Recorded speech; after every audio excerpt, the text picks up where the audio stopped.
हाँ विद्यार्थियों नमस्कार। मैं प्रीतम प्रसाद विश्वकर्मा, आप प्रीतम प्रसाद ऑनलाइन स्टडी पॉइंट चैनल में आपका हार्दिक स्वागत करता हूं।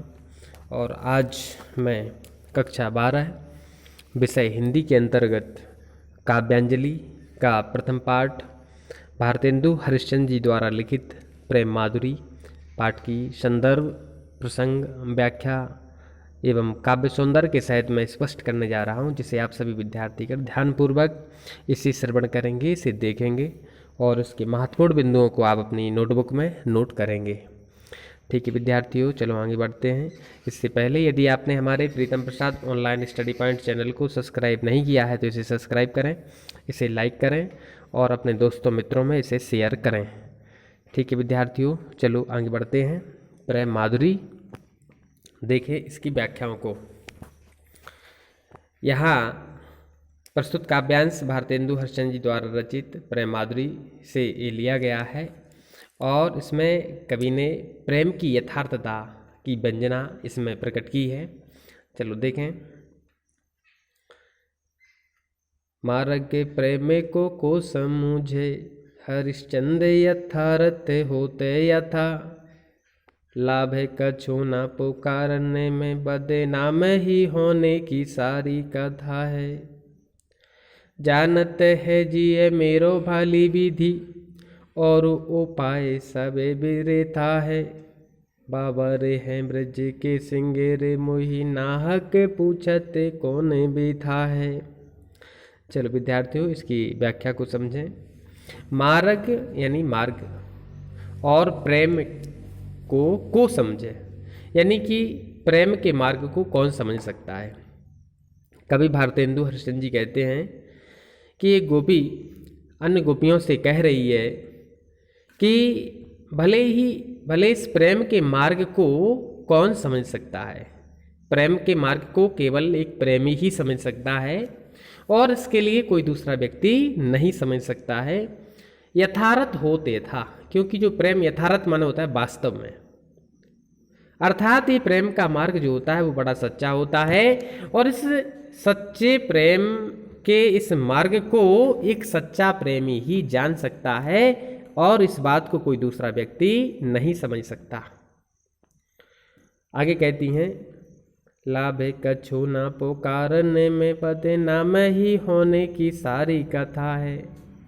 और वह गोपी कहती है, लाभ कछु न पुकारन में, यदि हम इस बात को लोगों के सामने प्रकट करें कि हम श्री कृष्ण से अनंत प्रेम करते हैं, उनके बिना हम एक क्षण को नहीं रह पाएंगे, तो ऐसा कहने से हमें कुछ भी लाभ होने वाला नहीं है, बल्कि ये बदनाम की ही सारी कथा है। अर्थात लोग बाग मेरी बदनामी ही करेंगे और इससे हमें कुछ भी हासिल होने वाला नहीं है या हमें कुछ भी लाभ होने वाला नहीं है।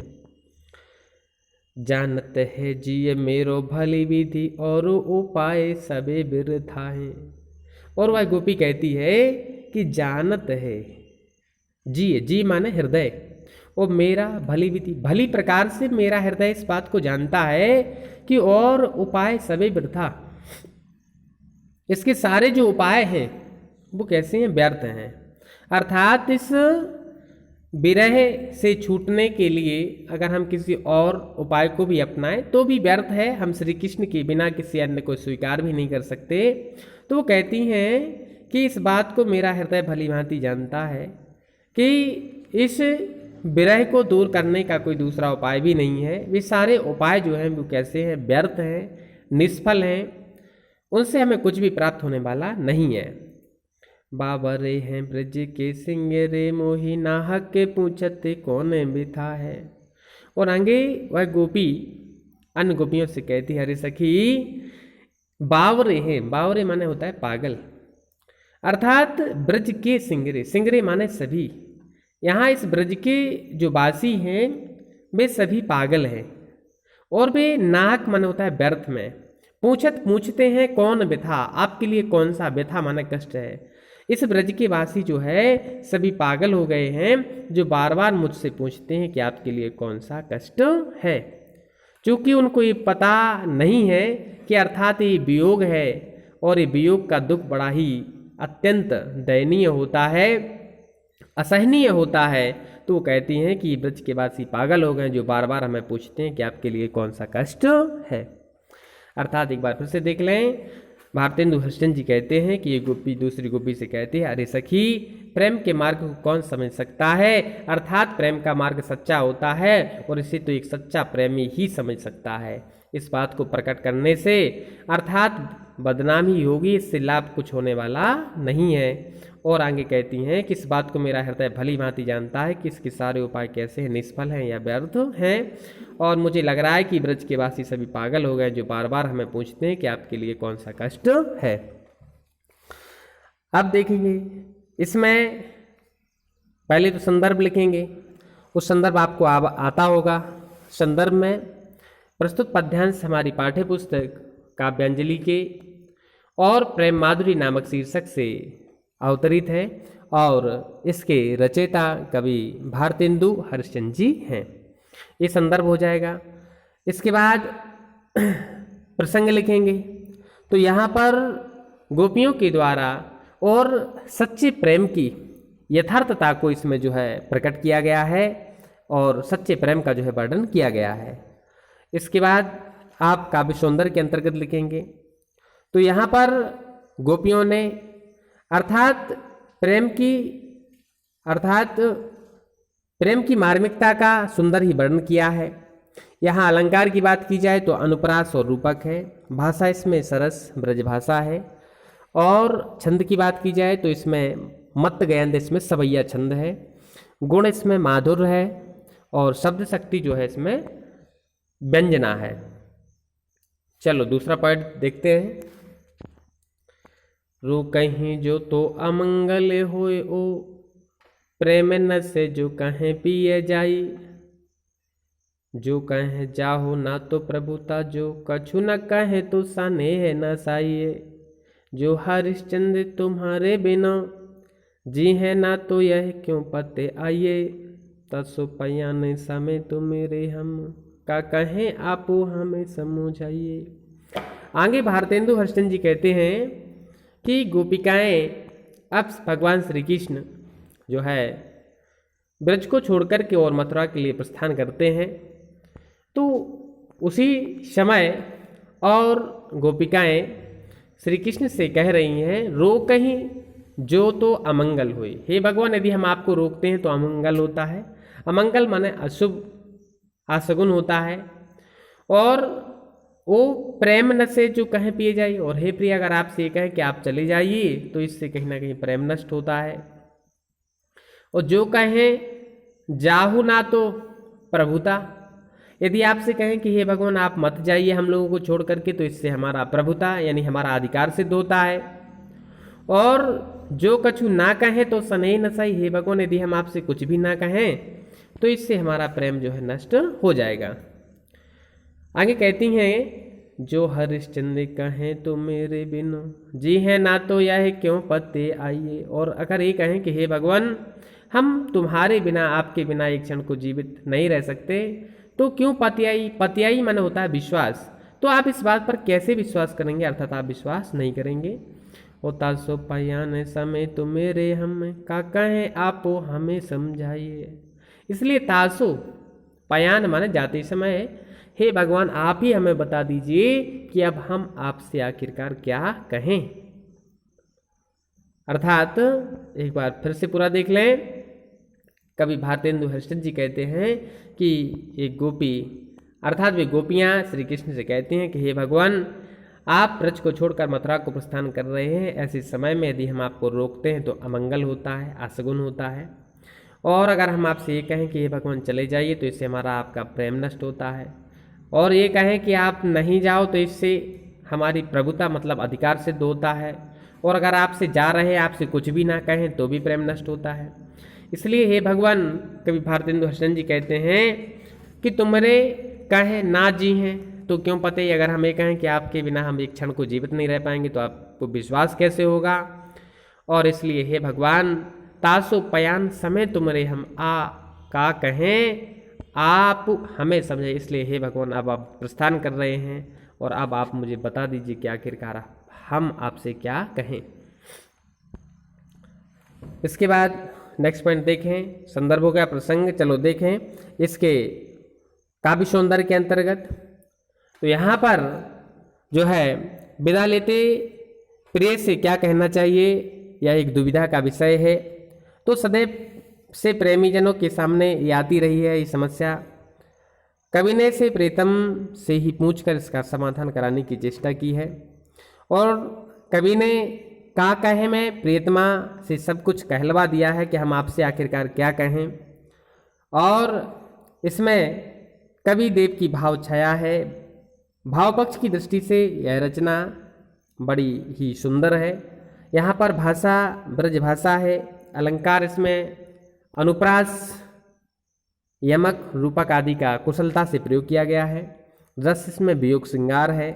छंद इसमें सवैया है, गुण माधुर्य है। और शब्द शक्ति जो है अभिधा मूलक इसमें लक्षणा है। चलो आगे पॉइंट को देखें। देखें विद्यार्थियों, आजुलो जो ना मिले तो कहा हम, तो तुम रे सब भांति कहा बे।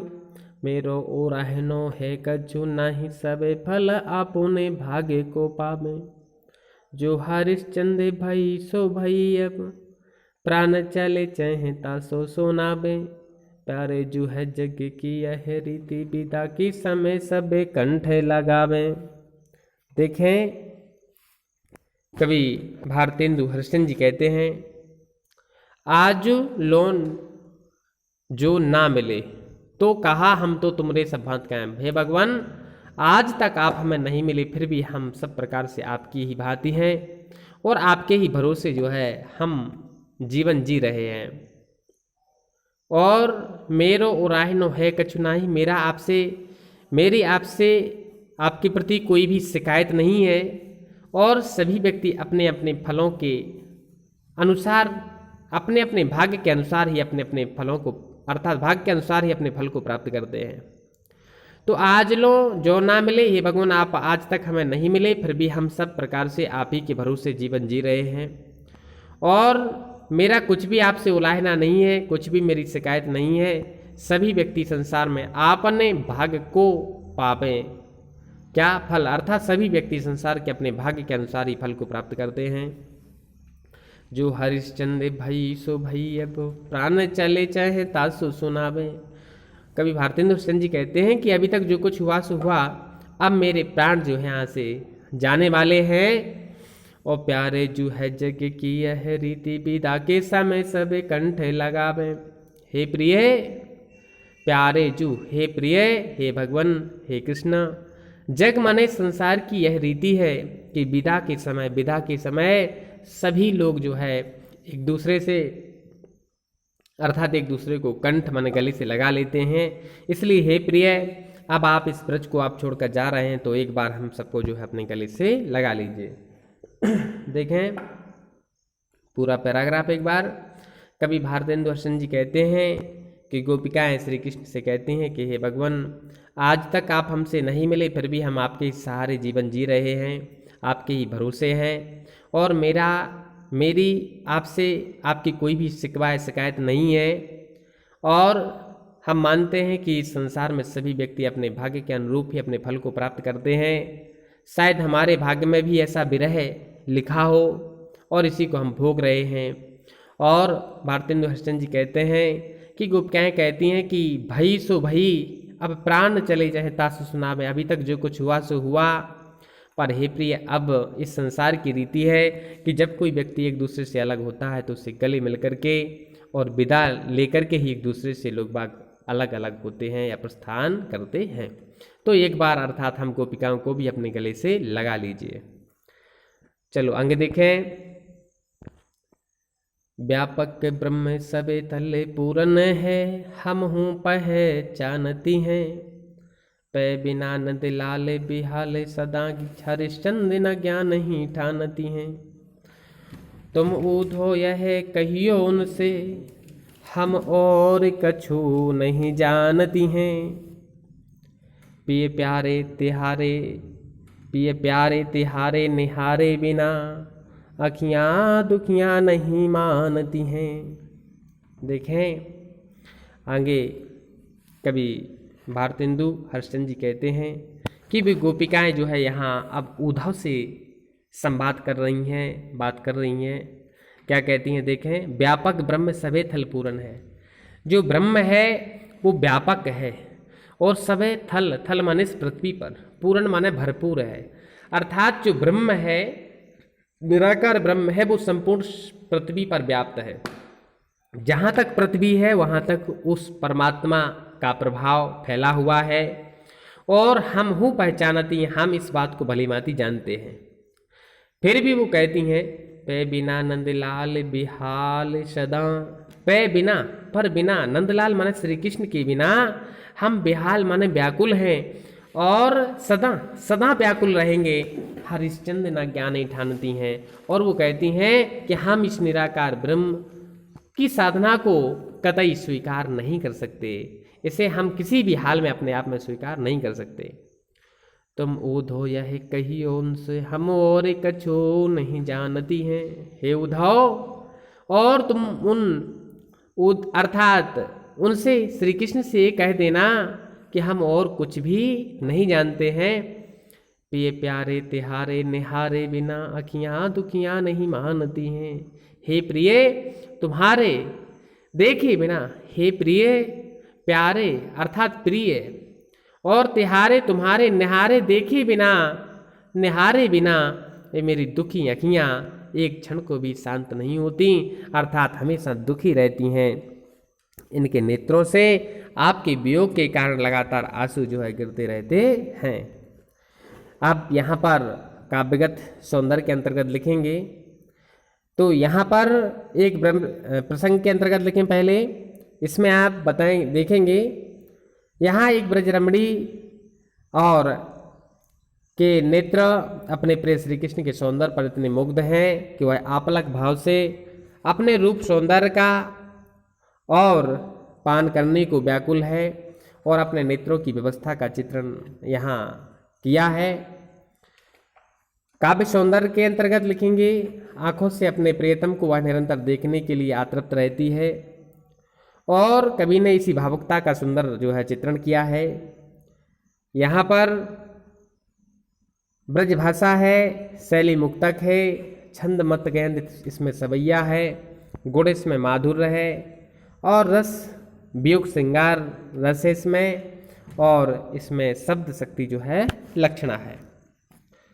चलो इसके बाद अब आता है यमुना छवि। यमुना छवि का पहला पैराग्राफ जरा इसको देखिएगा। देखें यहाँ इस काव्यांश में कवि ने प्रकृति के रम्य रूपों को आलंबन रूप में चित्रित किया है। कवि को यमुना तट की संपूर्ण प्रकृति श्याममयी जो है दिखाई देती है, यमुना जल में बढ़ते और चंद्र प्रतिबिंब का अलंकारपूर्ण जो है यहाँ पर सुंदर ही जो है वर्णन किया गया है। चलो देखते हैं।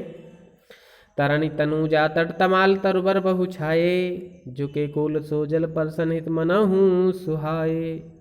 किंधो मुकुर में लखत उजगी सब निज निज शोभा, के प्रणवत जल जान परम पावन फल लोभा। मनु आतप बारन तीर को सिमिट सबे छाए रहत, के हरि से बाहित ने रहे निरखी नैन मन सुख लहत। देखें तरणी, तरणी माने सूर्य, तनुजा माने पुत्री, सूर्य की पुत्री, तट माने किनारा, तमाल यानी तमाल के, तरुबर माने वृक्ष, बहु माने बहुत सी, छाई माने छाए हुए हैं। सूर्य की पुत्री यमुना। अब यहाँ पर यमुना नदी, यमुना छवि, यमुना की सुंदरता का यहाँ वर्णन किया गया है, चित्रण किया गया है।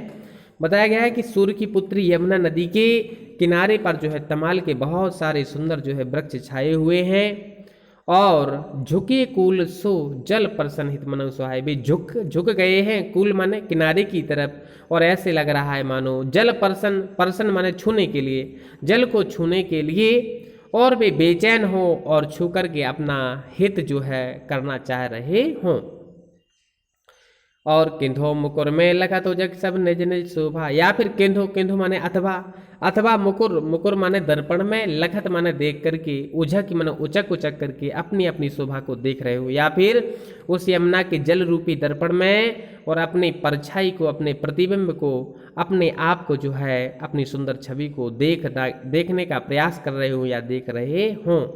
ओके, प्रणबत जल जान परम पावन फल लोभा, या फिर प्रणबत प्रणाम कर रहे हो जल जान परम, उस जल को अत्यधिक पवित्र पावन जान करके और पुण्य प्राप्त करने के लिए उसे प्रणाम कर रहे हो।